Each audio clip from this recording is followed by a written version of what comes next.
아멘. 우리 성도님들의 그 기도가 꼭 응답되기를 바랍니다. 그 소박한 그러나 너무너무 중요한 그 꿈들이 꼭 이루어져서 하루하루 순간순간 하나님께 감사드리며 인생의 모든 경주를 마치실 수 있고 천국에 들어가실 수 있게 되게 드립니다. 우리들의 인생이 그와 같이 되기 위해서 우리 가정이 그렇게 행복이 넘치는 가정이 되기 위해서 우리는 세 가지를 인정하며 인생을 살아가야 돼요. 오늘 설교 제목이 행복한 가정을 꿈꾸신다면 모두 그러시지요. 내 인생, 내 가정 행복으로 꽉 들어차기를 여러분 꿈꾸시잖아요.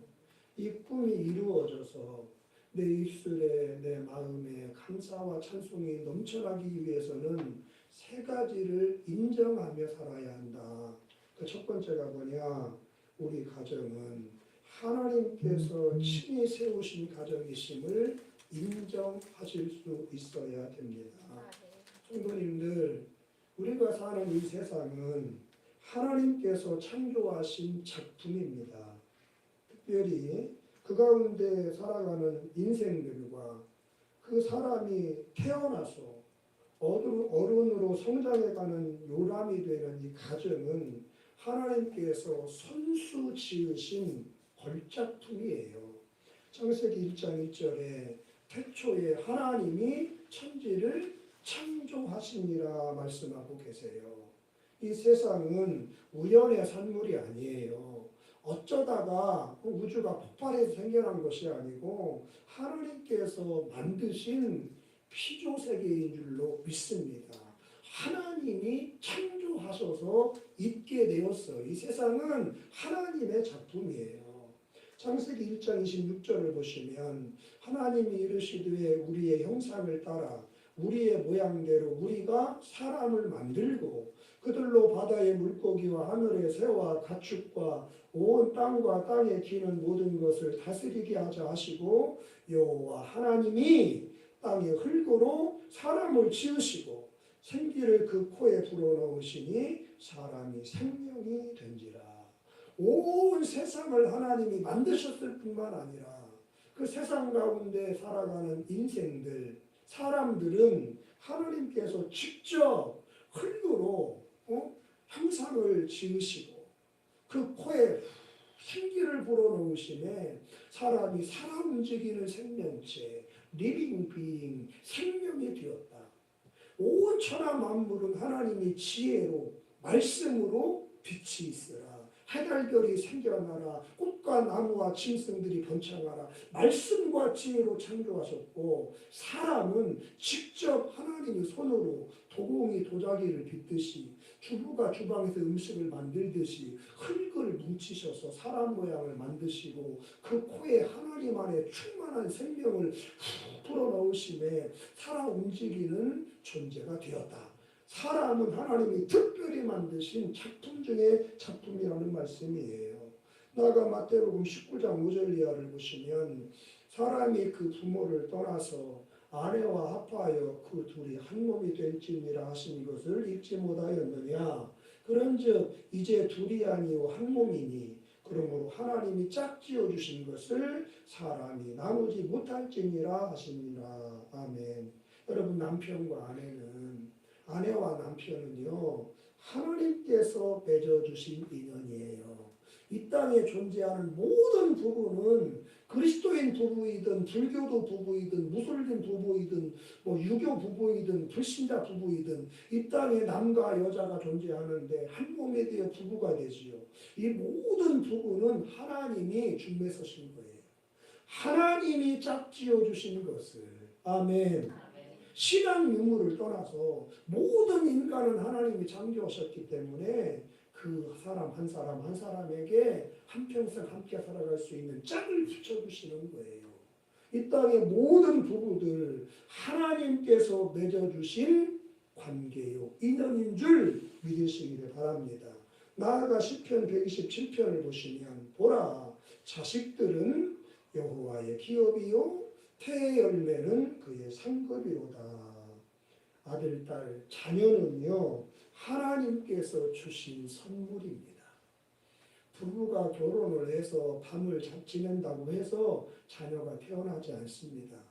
태를 여시는 분도 하나님이세요. 이사야서에 보면은 임신케 하시는 분도 하나님이시고 해산케 하시는 분도 하나님이세요. 아멘 안 하시네? 여러분이 애쓰고 힘써서 난 것 같습니까? 여러분 현대에 들어서 옛날에는 조금 덜했는데 요즘은 죄들을 하도 많이 결혼 전에 죄들을 너무 많이 짓잖아. 동거해보고 결혼하고 살아보고 결혼하고 중요한 이 부부 이 속궁합을 맞춰봐야 될 거 아니냐고 하면서 결혼하고 평생 살아야 되는데 그거 안 맞으면 요즘은 살아보고 결혼하는 시대예요. 짝들 바꾸는 거 문제도 아니고 죄를 너무 많이 짓다 보니까 그로 인한 하나님의 징계라고 저는 판단을 하는데 한국 교회 결혼하고서 불이임이 30%가 넘어요. 알고 계시는 사건이지요? 결혼했는데 5년, 10년 지나도 애가 안 생겨요. 인공수정, 뭐 별 방법을 다 해도 안 돼요. 생명의 주인은 하나님이시기 때문에 그렇습니다. 내가 임산케 하였은즉 해산케 하지 않겠느냐. 태를 열게 하는 분도 하나님이시고 닫게 하는 분도 하나님이세요. 아브라함 99살까지 자식을 못 낳았어요. 자기도 부인 사라도 경수가 끊기고 생명의 기운이 쇠해서 자식을 못 낳아요. 근데 하나님이 그 태를 여심해 이삭이 태어나서 이삭이란 이름이 웃음이에요. 스마일. 100살의 아들을 낳았으니 얼마나 기뻤겠어. 큰 잔치를 벌이면서 그 이름을 이삭 웃음 박장대소를 했다 그 말이에요. 하나님이 주신 선물이 자식인 줄로 믿습니다.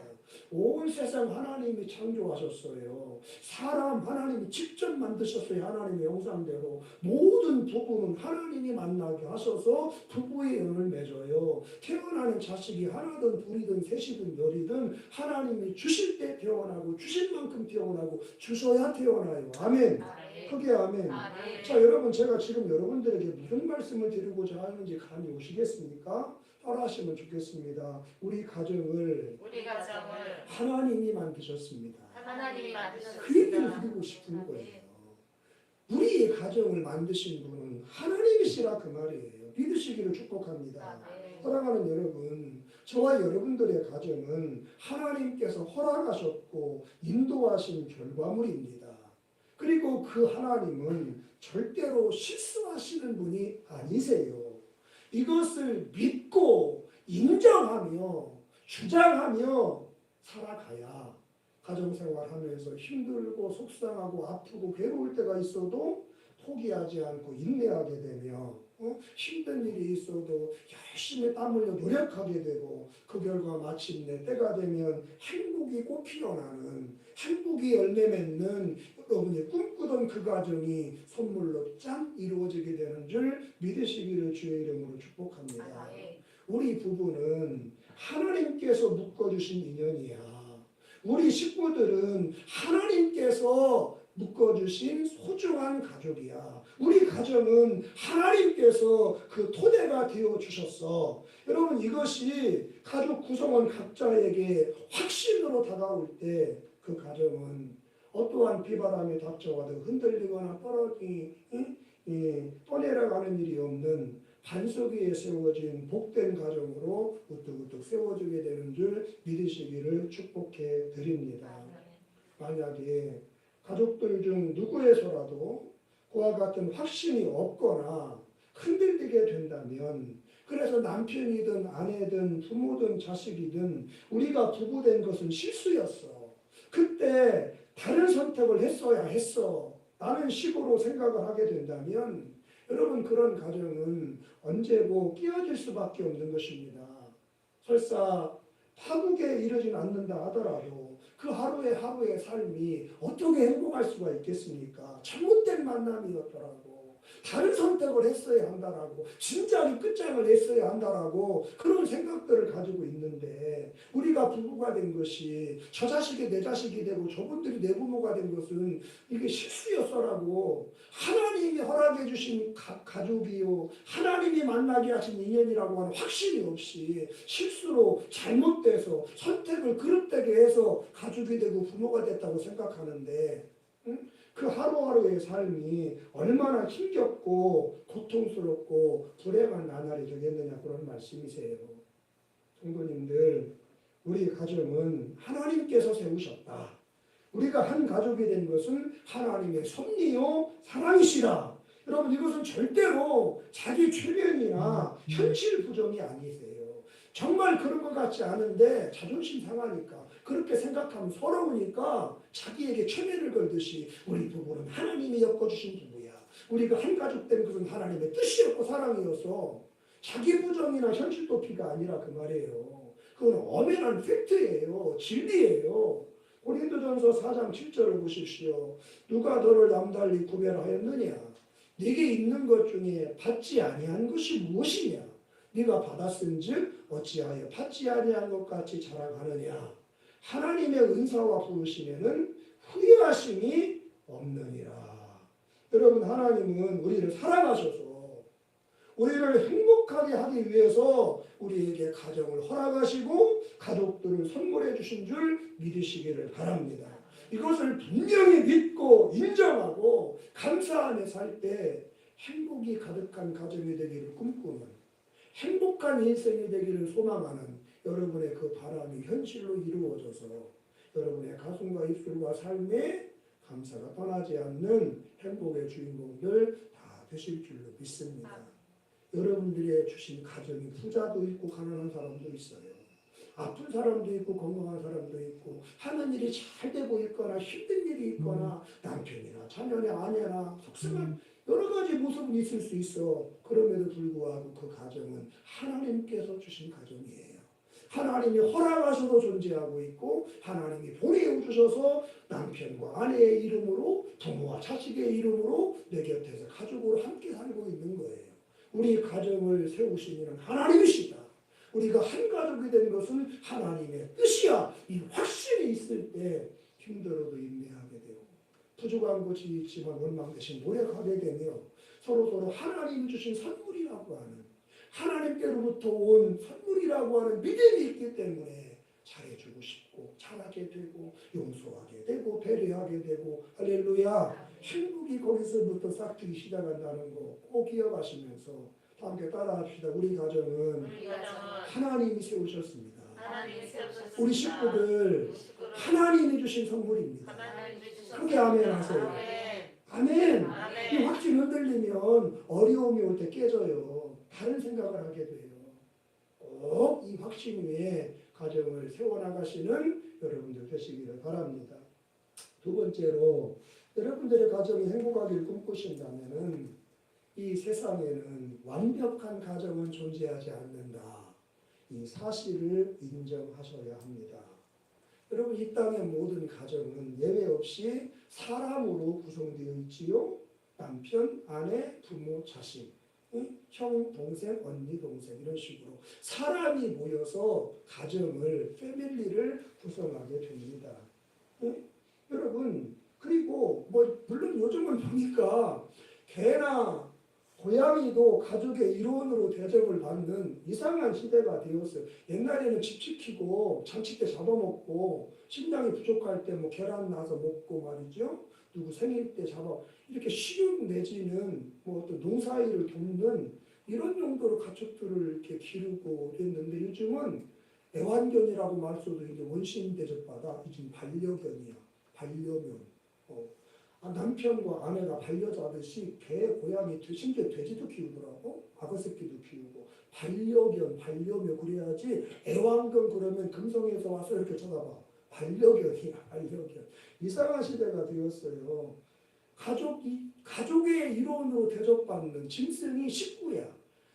유모차를 끌고 가길래 얘기 나셨나 보다. 애엄마인가 보다 했더니 앞에 가서 보니까 개 유모차를 아주 끌고 가더라.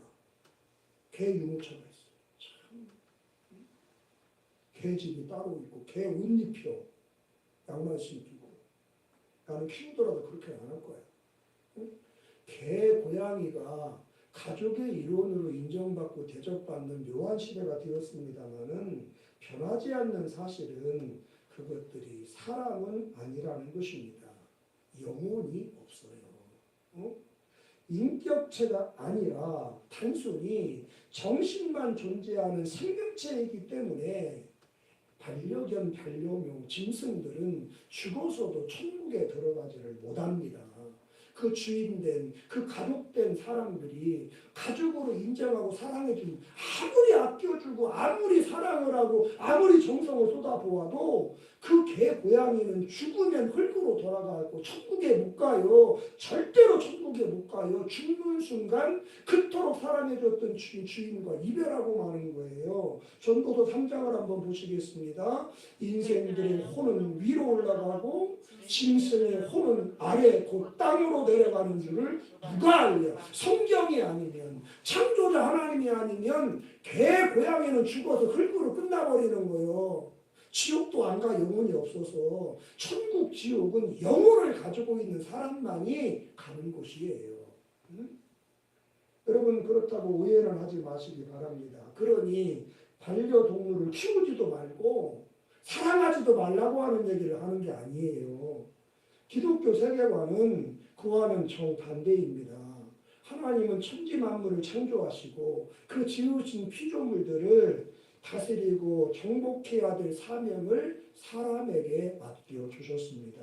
그렇기 때문에 인간인 저와 여러분들은 다른 피조물들을 하나님을 대신해서 보호하고 사랑해주고 돌봐줘야 될 사명이 있다는 거 기억하실 수 있기를 바랍니다. 다만 본질적으로 그와 같은 동물들은 사람이 아니라는 것을 기억하시고 그것들에게 쏟아붓는 시간과 마음과 물질을 조금 절제하고 더 가치 있는 일에 투자한다면 하나님 보시기에 그 삶이 그 가정들이 얼마나 아름답고 기쁨이 될 수 있겠느냐. 할렐루야. 예를 들어 5월에 가정의 달이 됐으니 개, 고양이 이런 것들에 쏟아붓는 시간과 물질과 정서를 어떤 그런 정성을 부모나 형제들을 돌아보는 일에 쏟아보거나 천도에서 영혼을 살리는 일에 투자하거나 이렇게 좀 방향을 선회하는 것이 필요하지 않겠는가. 자, 아무튼 가정은 남편이든 아내든 부모든 자식이든 모두가 사람들인데 사람이 모여서 가정을 구성하는데 그 한 사람 한 사람의 사람은 전부가 다 죄인이라는 것이 성경의 가르침이세요. 로마서 3장을 보시면 의인은 없나니 하나도 없다고 그랬고 모든 사람이 죄를 범하여 하나님의 영광에 이르지 못했다라고 말씀하고 있습니다.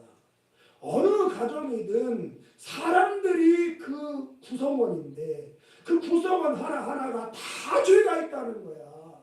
그러니 여러분 죄인들로 구성된 그 가정이 어떻게 완벽할 수가 있겠느냐는 말씀입니다. 당연히 이런저런 문제가 많을 수밖에 없는 것이지요. 이것은 비단 가정만이 아니라 하나님의 교회도 마찬가지인데 죄인들이 모여서 공동체를 이루다 보니 교회 안에는 은혜도 있고 사랑도 있고 기쁨도 있지만 시험거리들도 항상 존재하는 것입니다. 그래서 가끔가다 그런 분들이 계세요. 세상이 너무 탁해서 시원한 생수가 그리워 교회 와봤더니 오히려 교회가 더 시궁창 같다 그러면서 정착하지 못하고 떠나는 분들은 안타깝거든요. 그런 분들 실질적으로 존재합니다. 왜냐하면 죄인들이 모여서 이루어가는 공동체가 교회이고 가정이다 보니까 지상에 존재하는 모든 교회와 가정은 완벽할 수가 없는 거예요. 어느 가정 어느 교회나 문제가 있고 흠이 있는 거예요. 여러분 가정과 교회를 병원으로 비유를 하자면 그 안에는 세 종류의 사람이 존재합니다. 질병이나 사고로 인해서 막 입원한 환자가 있고 입원을 해서 한참 치료 중에 있는 환자가 있고 그리고 치료가 다 끝나서 잘 끝나서 퇴원을 기다리고 있는 사람이 있지요. 가정과 교회를 병원으로 비교하자면 그 안에 세 사람이 있단 말이에요. 그 가운데 세 번째 부류에 속한 사람, 치료가 잘 끝나가지고 퇴원을 준비하고 있는 사람이 많을수록 그 가정은 건강한 가정이고 그 교회는 좋은 교회인 줄로 믿습니다. 여러분의 가정이 그런 가정 되기를 바라요. 우리 복된 교회가 그런 교회가 되기를 하나님이 원하시는 줄로 믿습니다. 하지만 처음부터 다 그렇게 되는 것이 아니란 것이지요. 처음에는 모두가 심각한 상태의 환자로 시작을 해서 차츰차츰 회복되어 나가는 것이고 마침내 하나님의 은혜와 성령의 역사 속에 완벽하게 치유되어서 누군가를 섬기기 위해 태어날 상태에 이르게 되시는 것입니다.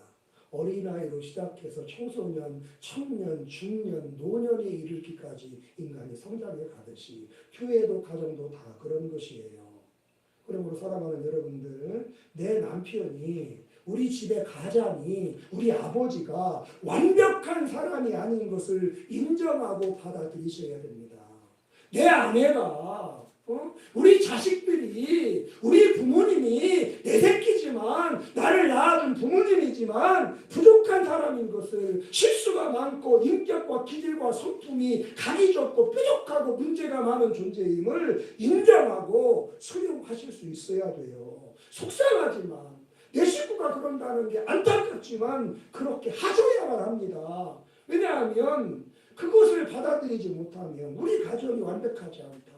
우리 남편, 우리 아내, 우리 부모, 우리 자식이 문제가 있다. 이것을 인정하지 않으면 실망을 하게 돼요. 그런 모습이 보여질 때마다 포기하게 되고 그런 사람을 내 남편, 내 아내, 내 자식으로 준 하나님이 원망스럽고 그때 말리지 않았던 결혼한다고 할 때 부모님이 원망스럽고 그러다가 환경만 구비되면 견눈질하기 시작해. 그리고 더 발전하다가는 결국은 파멸에 이르고 마는 일들이 벌어지기 때문에 이 세상에 행복을 꿈꾸지만 완벽한 가정은 없다는 거 받아들이실 수 있어야 할 줄로 믿습니다. 마태복음 11장 28절에 주님이 말씀을 하세요.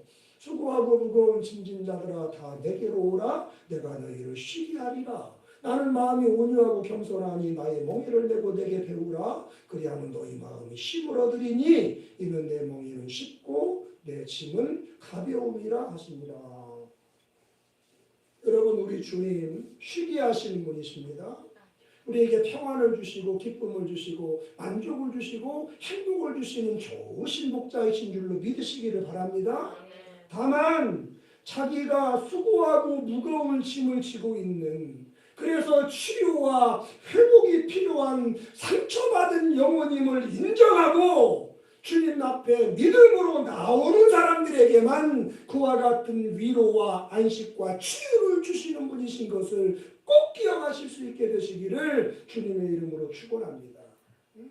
나 아프지 않아. 난 문제 없어. 우리 집안이 불행하건 다 남편 때문이야. 저 마누라 때문이야. 애들이 고집불통이라 우리 가정 힘들고 싸움이 많은 거야. 내게는 문제가 없어. 나는 상처가 없어. 나는 아무런 짓도 안 해. 그런 사람들에게는 주님의 위로의 주님으로 다가가지 않습니다. 평강의 주님으로 임하시지 않으세요. 내가 수고하고 무거운 짐을 진 누군가의 위로와 치료와 격려가 필요한 부족한 깨어지고 금간 그릇임을 인정할 때 치유자이신 주님이 그를 어루만지시고 회복자이신 주님이 그분을 케어해 주셔서 평안과 기쁨이 샘솟게 하신다는 말이에요. 아멘. 마가복음 2장 같이 읽겠습니다. 시작. 예수께서 들으시고 그들에게 이르시되 건강한 자에게는 의사가 쓸데없고 병든 자에게나 쓸데있느니라. 나는 의인을 부르러 온 것이 아니요 죄인을 부르러 왔노라 하시니라.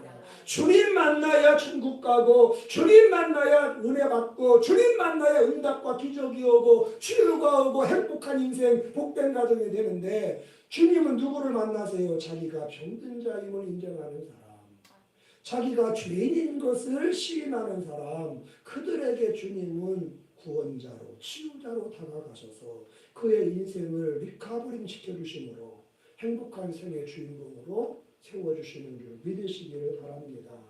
여러분들 우리 가정이 완벽한 가정이 아닌 것을 인정하십시오. 창피해하지 말고 내 남편, 내 아내가 내 부모, 내 새끼들이 내 새끼지만 문제가 많은 부족한 존재인 것을 수용하셔야만 합니다. 그리고 그렇기 때문에 그 곁에 내가 있는 것이고 그렇기 때문에 하나님은 우리를 한 가족으로 묶어두셔서 서로 기대어 의지하며 도우며 살아가라고 가족으로 연결시켜 주셨다는 것을 기억하시고 부족하기 때문에 그 곁에 더 다가가주고 모자라기 때문에 더 그 곁을 지켜주며 그들이 온전한 사람으로서 가정생활하고 사회생활할 수 있도록 최선을 다하여 그를 섬겨주는 이게 사람다운 거잖아요. 이게 가족의 사명이잖아요. 근데 이 사명이 어디서부터 시작이 되는 거예요? 우리 가정 문제가 있어. 우리 식구들 내 식구지만 고슴도치도 제 새끼는 이쁘대지만 그러나 고슴도치에게 약점이 있잖아요.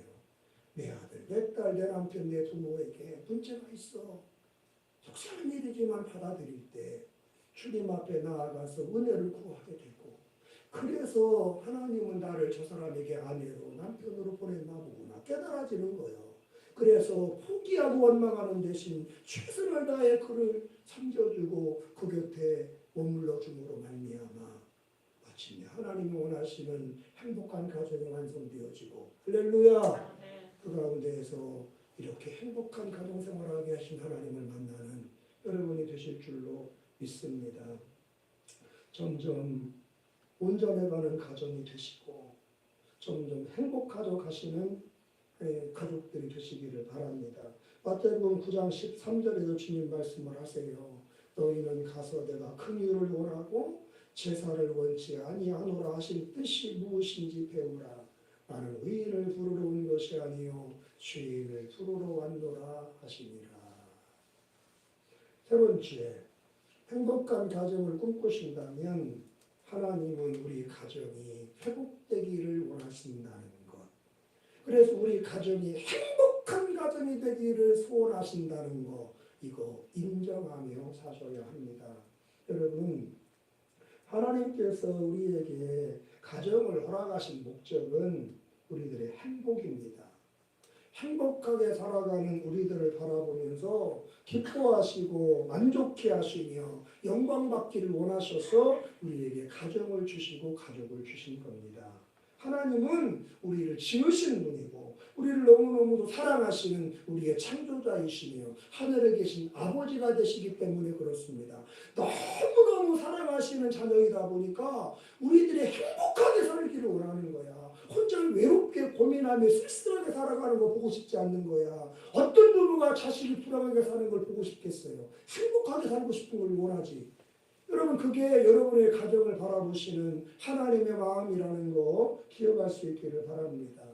따라서 하나님은 우리의 가정이 깨어지고 그 속에서 우리가 불행해하는 것을 슬퍼하십니다. 빨리 회복되어지고 다시 치유되어 하나님께 감사와 찬양을 올려드리는 행복한 가정이 되고 행복한 가족들이 되기를 하나님이 소원하고 계세요. 예레미야 29장 11절을 보니까 너희를 향한 나의 생각은 내가 아나니 뭐예요? 평안이요 재앙이 아니다. 너에게 무엇을 주고 싶으시대요? 미래와 희망을 주고 싶다는 거예요. 하나님께서 너희들이 고생하며 근심하며 살아가는 거 그거 하나님의 본심이 아니라는 거예요. 그럼 하나님의 본심은 뭐예요? 우리가 가정 안에서 교회 안에서 기뻐하고 즐거워하고 웃고 춤추고 노래하고 행복해하며 만족해하며 그런 행복을 주신 하나님께 감사하기를 하나님이 바라신다는 거지요. 여러분의 가정과 우리 교회를 향한 하나님의 본심은 우리의 행복이에요. 우리가 기쁘고 즐겁게 살아가는 거예요. 그 모습을 보면서 자식들이 행복해하면 부모님들은 밥을 안 먹어도 행복해. 자식이 아프고 자식이 사업이 어려워져 봐. 먹어도 맛이 없고 잠을 자도 찌푸정하고 부모는 다 그래. 우리 어머니 권사님이 그러더라고. 6남매인데 형님이 한 분이 많이 속 힘들어. 그러니까 한 분 그러더라고. 한 자식만 아파도 밥이 안 넘어가 그러더라고. 누님들이 잘 섬겨주고 막내 아들이 부족하지만 곁에 있는데 어머니 걱정하지 마세요. 그래도 한 자식 때문에 잠이 안 오고 한 자식 때문에 음식 맛을 못 하겠다고 그러는 거예요. 이 부모의 마음이야. 하나님 우리 아바이시기 때문에 하늘에 계신 Our Father in the heaven 하늘에 계신 우리 아버지이기 때문에 이 땅에 살아가는 자녀들이 불행한 것을 보고 싶지 않은 거예요. 행복한 모습을 보고 싶은 거예요. 그래서 불행해할 때는 빨리 그 불행을 끝내고 다시 행복한 가정으로 돌아와서 웃는 모습을 하나님이 보고 싶으신 거예요. 여러분들 행복한 가정생활을 포기하지 마시기를 바랍니다. 아니 가정 자체를 포기하지 마세요.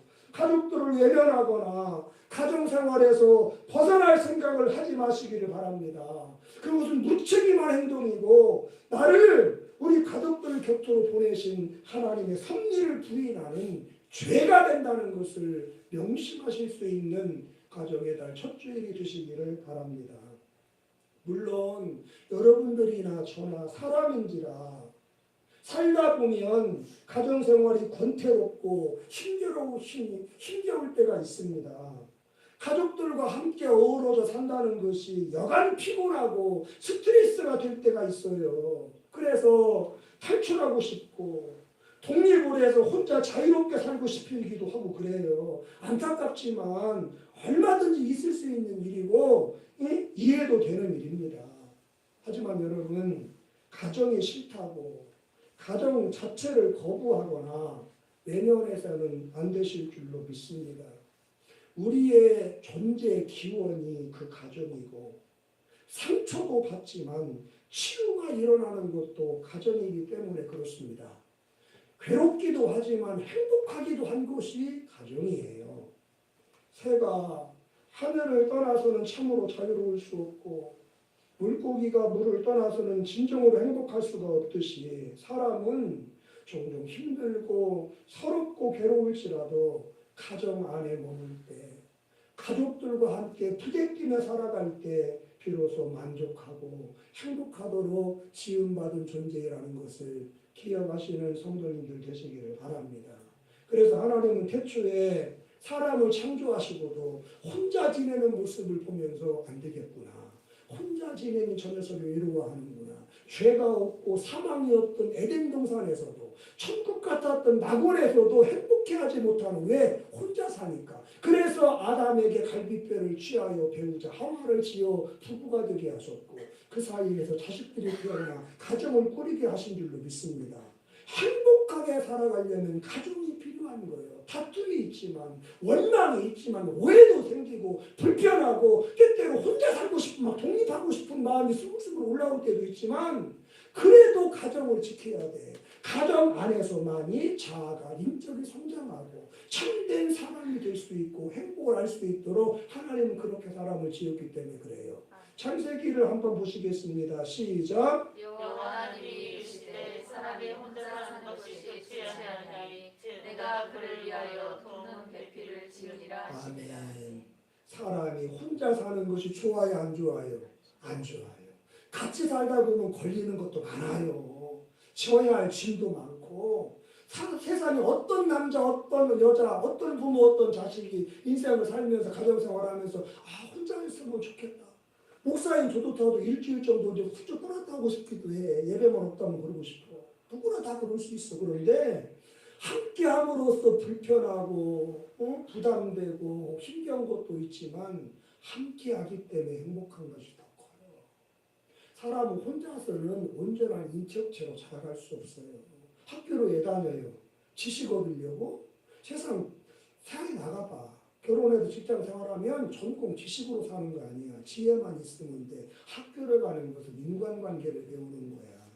친구들과의 관계 속에 양보도 배우고 치는 것도 배우고 잘하면 칭찬하는 것도 배우고 넘어진 사람 일으켜주는 것도 배우며 경하는 것도 낮아지고 인간관계 성품을대로 하기 위해서 학교 다니는 거지. 더하기 빼기 곱하기. 나 결혼해가지고 60년 살면서 시험 볼 때 학교 다닐 때 더하기 빼기 한 거 외에는 슈퍼 가서 요즘 그냥 알아도 다 바꿔도 계산해주고 카드로 다 한다. 함께 살아야 사람은 사람이 돼요. 그리고 함께 사는 과정 속에서 성장하고 깊은 행복을 맛보게 되는 것입니다. 여러분 사람들이 흔히 그러지요. 결혼은 해도 후회하고 안 해도 후회한다. 그런데 어차피 후회할 바에는 어떻게 하는 게 나아요? 하고서 후회하는 게 낫다. 사실도 그래. 나도 후회하고 안 나도 후회한다. 오죽하면 무자식이 상팔자라고 그러겠어. 그런데 어차피 후회할 바에는 결혼하고 후회하고 자식 낳아보고 후회하는 게 낫다고 그래요. 여러분 이거 곱씹어 보아야 할 말이에요. 잠언 14장으로 한번 가겠습니다. 소가 없으면 구유는 맞지요? 소, 돼지 없으면 마구간은 깨끗하고 냄새 안 나고 똥파리 여름에 목이 안 생겨. 소가 없으면 구유는 깨끗하지만 소의 힘으로 얻는 것이 많아요. 구루마에 짐도 실고 집안에 갑자기 큰일 생기면 팔아서 목돈도 마련하고 옛날에 시골에서 자녀들 대학 보내면 우골탑이랬어. 우골탑. 소 팔아야 보내는 대학. 응?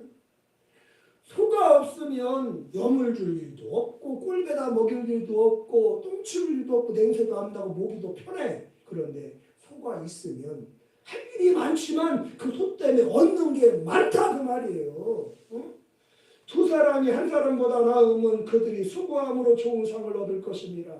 혹시 그들이 넘어지면 하나가 그 동물을 붙들어 일으키려니와 홀로 있어 넘어지고 붙들어 일으킬 자가 없는 자에게는 뭐가 있어요?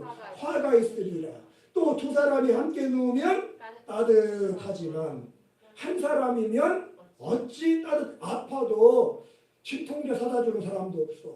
끙끙 앓아도 응급실 데려다 주는 사람도 없고 며칠째 아파서 누워있는데도 미움도 써줄 사람도 없는 거예요. 응? 둘이 살면 불편한 거 스트레스 받는 거 많지만 외롭고 추울 때 따스해. 위로받을 수 있고 격려받을 수 있어. 근데 혼자 살면 인생 혼자 살아가야 돼. 잘 나갈 때는 살아갈 수 있어. 병 들었을 때, 실패했을 때, 외로울 때, 우울할 때 세상에 나 혼자만 있는 것 같아. 바다에 던져지는 일회편주 같아. 그 허전함을 어떻게, 그 솔바람을 어떻게 감당하냐고. 11절 같이 읽어요. 한 사람이면 패하겠거니와 두 사람이면 맞설 수 있나니 세력줄은 쉽게 끊어지지 아니하느니라. 아멘. 마음에 깊이 명심하시기를 바랍니다. 자, 그렇다고 한다면 하나님 우리의 가정이 다시 회복되어서 이전보다 더 행복해지기를 원하시는데 어떻게 하면 우리 가정이 회복될까? 무엇을 해야 우리 가정이 다시 옛날보다 더 좋아진 가정이 될 수 있을까? 첫 번째는 사랑했던 순간, 행복했던 순간이 있었음을 기억하셔야 돼요. 사랑은 언제까지 떨어지지 않는다. 사랑했던 때가 있었어요, 없었어요, 여러분? 가정생활에. 여러분의 가정 안에 가족들끼리 행복했던 순간 있어요, 없어요?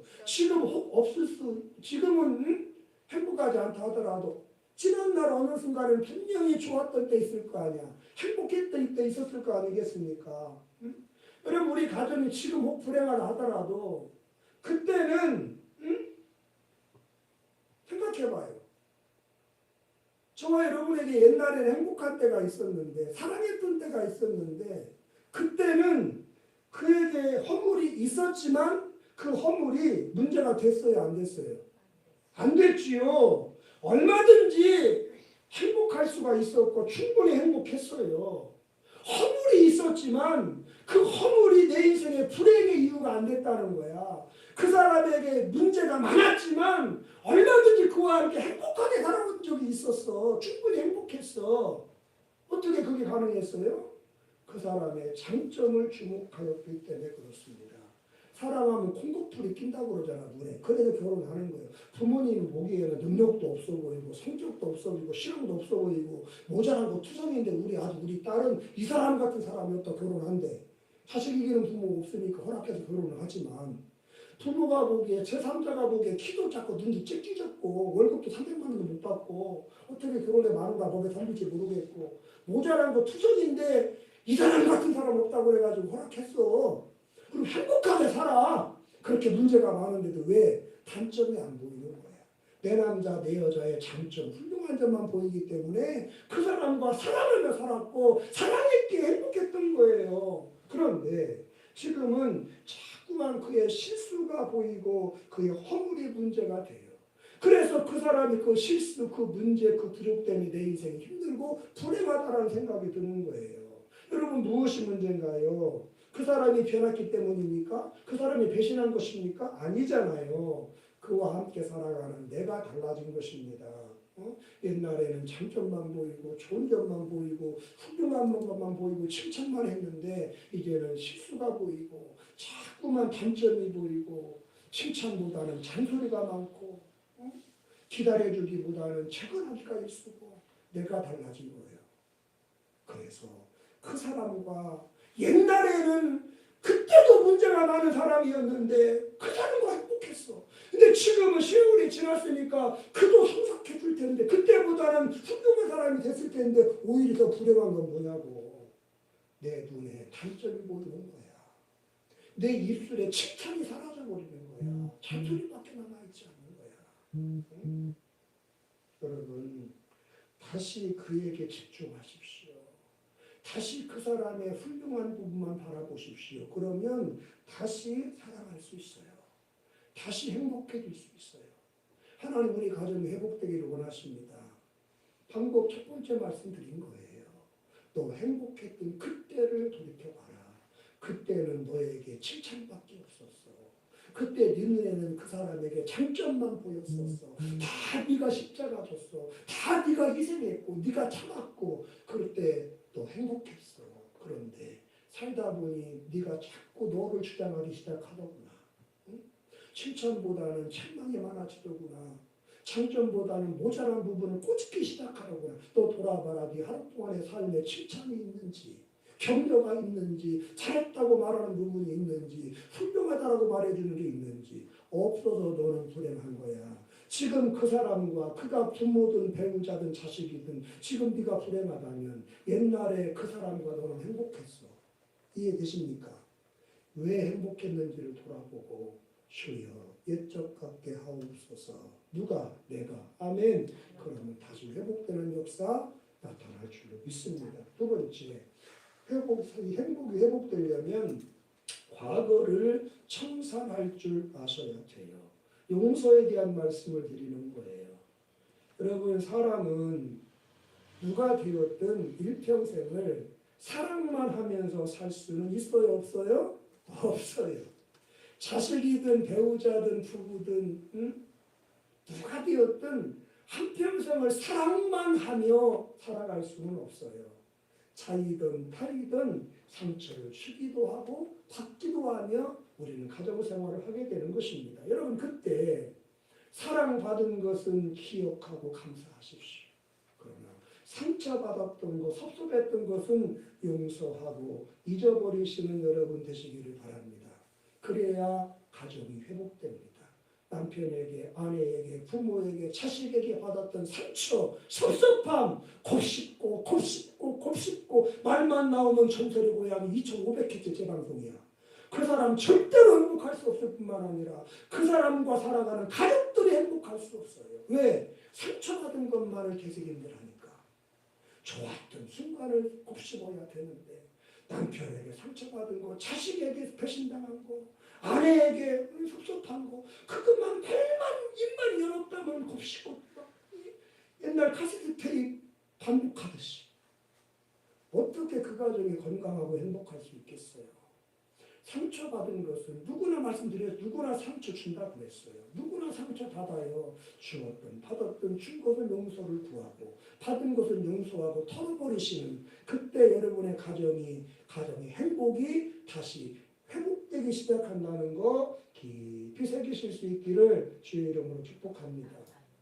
여러분 요즘 산책을 하거나 차를 타고 벼라벼를 하다 보면 사방에 노란색 민들레가 만발해 있는 거 보실 수 있으시지요?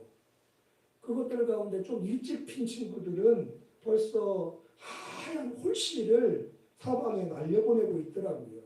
근데 식물학자들에 의하면 이 민들레 홀씨 하나가 평균 100m를 날아가서 뿌리를 내린대요. 그리고 길게는 바람만 잘 만나면 40km를 날아간다고 그래요. 40km면 여기서 우산 평택도 지나거든요. 그 민들레 홀씨 하나가 평균 100m를 날아가고 바람 잘 맞으면 40km를 날아가서 내려앉아 뿌리를 내리고 번식을 한대요. 이것을 위해서 민들레가 집중하는 것은 가벼움입니다. 모든 무거운 요소를 다 털어버리고 최대한 자신을 가볍게 만드는 것입니다. 여러분이 민들레 꺾어가지고 불어본 분들은 잘 아시겠지만 꽉 잡고 너무 세게 훅 불어버리면 오히려 멀리 날아가지 못하고 폭탄 터시도 툭 터져가지고 금방 아래로 떨어져 버려요. 그런데 살포시 잡고 부드럽게 불면 춤추듯 널널하면서 아름답게 하늘로 날아가는 거 경험 있으시지요? 따라합시다. 가볍게 부드럽게 가볍게 부드럽게 불어주면 나풀 날개짓 하며 날아가요. 응? 여러분 설교를 준비하면서 인터넷 검색해 보니까 민들레를 주제로 한 시가 정말 많더라고. 제목이 다 민들레인데 시가 엄청나게 많더라고. 내가 너무너무 감동받은 시를 하나 여기 준비해 들어보세요.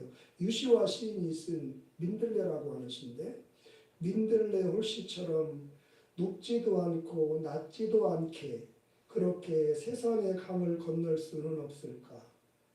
민들레가 나에게 가르쳐 주었네. 슬프면 때로 슬피 울라고. 그러면 민들레 풀씨처럼 가벼워진다고. 슬픔은 왜 저만치 떨어져서 바라보면 슬프지 않은 것일까? 민들레 풀씨처럼 얼마만큼의 거리를 갖고 그렇게 세상 위를 떠다닐 수는 없을까? 민들레가 나에게 가르쳐 주었네. 슬프면 때로 슬피 울라고. 그러면 민들레 풀씨처럼 가벼워진다고. 이 시를 보면서 얼마나 이 와닿는 게 이렇게 쑥 들어오는 게 있더라고. 좋지요? 좋다고 해줘. 내가 또 하나 소개할 마음이 있어서 그래. 네? 좋지. 억지로라도 좋지요? 하나만 더 할게. 이게 신호연 시인이 쓴 민들레라고 하는 시인데, 키가 작다고, 여기 키 작은 친구들 있지. 꼭 키만을 얘기하는 거 아니야. 성적, 성격, 경제력 다 마찬가지야. 키가 작다고 꽃을 피우지 못하랴. 그렇다고 행복할 수 없다는 거 아니란 뜻이야. 키가 작다고 꽃을 피우지 못하랴. 울타리 아래라고 봄 소식을 듣지 못하랴. 배우자가 학벌이, 환경이, 자라온 여건이 안 좋다고 성공 못한다는 거 아니란 뜻이에요. 울타리 아래라고 봄 소식을 듣지 못하랴. 지천에 피었다고 그대 소중하지 않으랴. 노랗게 피었으니 생명빛이 되지 못하랴. 깃털을 달았으니 멀리 여행하지 못하랴. 뿌리 한번 내리면 가시밭이라도 피지 못하랴. 내가 이 설교 준비하면서 민들레 시를 찾아보니까 너무너무 공감하는 시가 많은 거야. 특히 홀씨 날리는 부분에 대해서 세상에 무거운 짐 지고 살아갔지만 이런저런 말의 상처, 행동의 상처, 폭력의 상처, 배신의 상처 많지만 상처를 끌어안고 무겁게 살면 새로운 인생이 다가오지 않는다는 거야. 민들레 홀씨처럼 가볍게 훌훌 털어버리고 하나님의 섭리에 맡겨 살면 어딘가에 살포시 내려앉아 거기에 뿌리 내리 꽃피워 또 다른 군락지를 이루고 새로운 세계를 만든다는 거야. 사랑하는 성도 여러분, 용서하고 마음을 가볍게 하시기를 바랍니다. 가벼워진 그 마음 성령의 바람에 실려 행복의 땅에 뿌리 내리게 되실 줄로 믿습니다. 그런즉 너희는 차라리 그를 용서하고 위로하라. 그가 너무 많은 근심에 잠길까 두려워하노라. 과거를 청산하십시오. 용서해야 새롭게 시작할 수 있습니다. 그 사람과 끝장낼 바가 아니라면 용서하세요. 그 자식 부모한테 함부로 하는 거, 그 남편이라고 상처받기는 흉기 없는 것 같지만, 마누라라고 내 마음도 몰라주는 것 같지만, 부모님이라고 당당하게 요구만 하고 있지만, 자식들이 얼마나 힘든지 돌아보지도 못하지만, 그거 갖고 살면 무거워서 못 날아가. 꽃도 못 피워. 털어버리고 옆을 날아가세요. 그러면 살아보지 못했던 비옥한 새 땅에 뿌리 내리고 거기서 노랗게 또다시 아름다움을 그 자태를 뽐내며 행복한 인생을 살아가는 여러분들이 되실 줄로 믿습니다. 마지막으로 여러분의 인생이 가정이 새롭게 회복되기를 원한다면 할 수 있는 한 친절을 베풀며 사시기를 바랍니다. 아니 우리 목사님 저게 무슨 말씀이랴? 싫은데 그 인간 미워 죽겠는데 꼴도 보기 싫은데 무슨 그 사람에게 친절을 베풀려고 호의를 베풀려고 저런 말씀을 다 하신대? 그런데 여러분 참 묘하게도 친절을 베풀다 보면 그 사람이 다시 좋아지는 수가 있더라고요. 인생 60년 가까이 살다 보니까 그게 배워져요. 너무너무 미운데 죽도록 미운데 우리 속담에 미운 놈 뭐하라고 그랬어? 미운데 싫은데 그 사람 때문에 눈물과 한숨밖에 없는데 잘해주면 그 사람에게 마음이 열려. 그 사람이 다시 귀하게 느껴지나. 섬기다 보니까 귀한 사람인 거 깨달아지는 거예요. 용서하고 축복하고 대접하다 보니까 그 사람이 얼마나 귀한 존재인지가 발견되는 것들이 있더란 말이에요. 사랑하고 좋아하니까 친절하게 대하는 것이지만 그게 다가 아니라 그 말이에요. 반대로 친절하게 대하다 보니 잘해주다 보니 그 사람이 좋아지는 경우도 있다 없다. 어른들 몇 사람만 끝부터 가잖아. 부모들만 알아. 자식이 내 자식이지만 미울 때가 있거든. 부모를 이렇게 몰라주고 고집부리고 속색이고 그런데도 잘해주다 보면 다시 좋아져. 좋아서 사랑해서 잘해주는 것도 있어. 근데 사랑하다 보니까 그 사람이 좋아져. 불쌍히 여기다 보니까 그 사람이 소중해져. 응? 여러분 그리스도인이 된다는 거 하나님의 자녀가 되고 천국 백성으로 살아간다는 것은 그런 면에 있어서 자격이 없는 사람에게까지 친절을 베푸는 것이 아닌가. 저는 그런 생각을 종종 하게 됩니다. 나에게서 이런 대접을, 이런 친절을, 이런 용서와 자비를 받을 만한 공로가 하나도 없지만 내게 준 거라고는 상처밖에 없습니다. 그런데 그런 사람에게까지라도 곁을 주고 사랑을 주는 것이 그리스도인 다워지는 거예요. 그게 천국 가는 길이고 하나님 앞에 섰을 때도 잘 살다 왔다. 칭찬받고 상받는 삶인 거 믿어주시기를 축복합니다. 누가복음 6장에서 주님이 말씀을 같이 읽겠어요. 그러나 너희는 듣는 자에게 내가 이르노니 너희 원수를 사랑하며 너희를 미워하는 자를 선대하며 너희를 저주하는 자를 위하여 축복하며 너희를 모욕하는 자를 위하여 기도하라. 너희가 만일 선대하는 자만을 선대하면 칭찬받을 것이 무엇이냐? 죄인들도 이렇게 하느니라. 너희가 받기를 바라고 사람들에게 구워주면 칭찬받을 것이 무엇이냐? 죄인들도 그만큼 받고자 하여 죄인에게 구워주느니라. 오직 너희는 원수를 사랑하고 누구를 사랑해요? 내게서 그런 자비, 친절, 호의를 받을 만한 자격이 하나도 없는 그 원수를 사랑하고 선대하며 그 원수에게 아무것도 바라지 말고 구워주라. 왜? 그렇게 하면 너희 상이 클 것이요. 또 지극히 높으신 이의 아들이 되리. 이게 무슨 말이에요? 그렇게 받을 만한 자격이 없는 사람에게 호의를 베풀어 주는 것이 하나님의 자녀다워지는 것이고 하나님이 기대하시는 성도의 모습이고 주님 앞에 서는 날 상받을 삶의 모습이라는 거예요. 그 하나님은 은혜를 모르는 자와 악한 자에게도 인자하시니라. 시작. 너희 아버지의 자비로우심 같이 너희도 자비로운 자가 되라. 사랑하는 성도님들 기억하세요. 누구에게나 가정생활, 직장생활, 교회생활 하다 보면 원수 같은 사람이 생기게 마련이에요. 그 인간 때문에 힘들고 그 인간 때문에 눈물 나고 그 인간 때문에 죽을 것 같고 누구에게나 어디서나 원수는 생겨요. 그런데 여러분 그 원수는 칼을 빼서 찔름으로 없애는 게 아니라 사랑과 자비로 물리치는 거예요.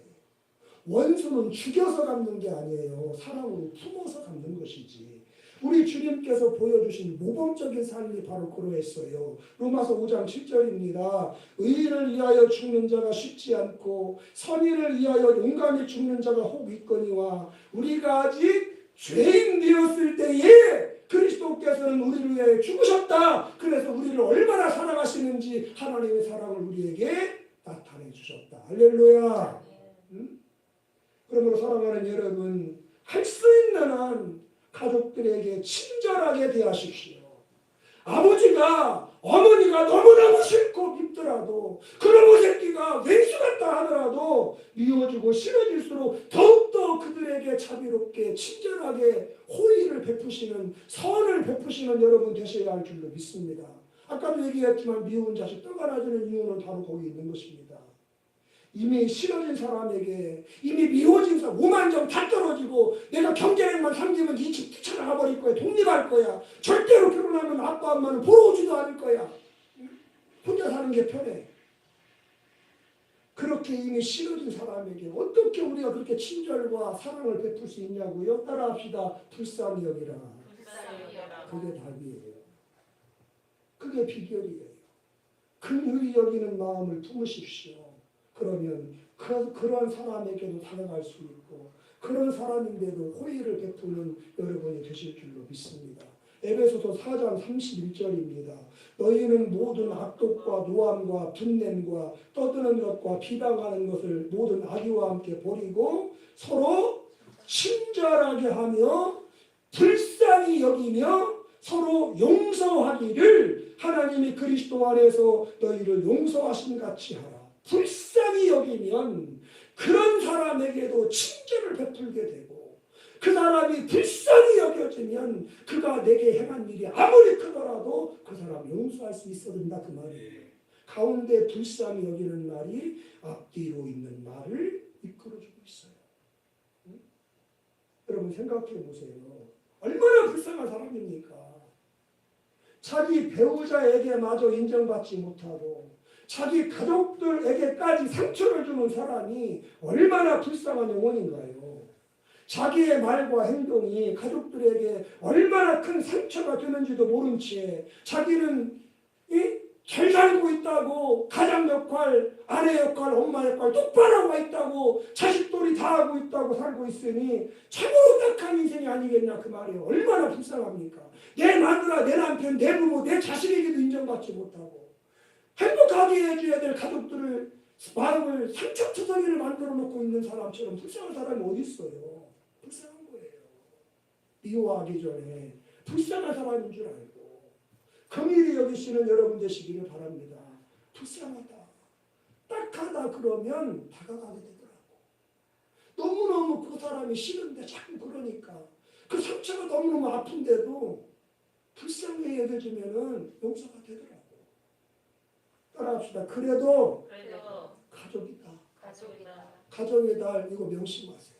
그래도 우리 식구인걸, 그래도 내 어머니인걸, 그래도 내 아버지인걸, 그래도 내 식구, 내 피부친걸. 응? 여러분 그래도 내 가족 아닙니까? 가족이기 때문에 불쌍히 여기고 불쌍하니까 용서하고 친절을 베풀어주고 그 모습 하나님이 다 지켜보시고 때가 되면 반드시 그 사람 변화시켜 주셔서 내 인생에 행복을 주는 사람이 되게 하실 줄로 믿습니다. 얼마나 상처가 많은 삶을 살아왔기에 살아가는 가족들에게까지 저렇게 모질게 볼까? 얼마나 살아가는 삶이 힘들고 고달프면 저렇게 완악한 모습을 하며 싸납게 자기밖에 모르는 인생을 살아가고 있을까? 여러분 그렇게 불쌍히 여기고 시원하게 여겨주십시오. 하나님이 여러분을 충분히 여기십니다. 야고보 2장 함께 읽겠습니다. 긍휼을 행하지 아니하는 자에게는 긍휼 없는 심판이 있으리라. 긍휼은 심판을 이기고 자랑하느니라. 불쌍히 여기면 이해하게 돼요. 이해하게 되면 친절하게 할 수 있고 친절이 가정 안에 넘치면 그 가정 행복한 가정이 됩니다. 아내가 남편에게, 남편이 아내에게, 부모가 자녀에게, 자녀가 부모에게 서로를 불쌍히 여기면서 우리 아빠 이 힘든데도 돈 벌어오느라고 얼마나 힘들까? 우리 엄마 아픈데도 가정 살고 얼마나 힘들까? 우리 애들 공부하느라 직장 다니느라 얼마나 힘들까? 서로를 불쌍히 여기게 이해하게 되고 이해하게 되면 친절을 베풀게 되고 가족들이 친절하면 행복해져. 여러분 불쌍히 여기는 이해가 된다고 그랬지요. 이해한다는 말이 영어로 주님 아버지 understanding이에요. understanding. 한 번쯤 그 사람 밑에 서보는 거예요.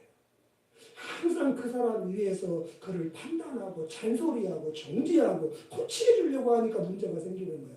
내가 위에 있으려고 하니까.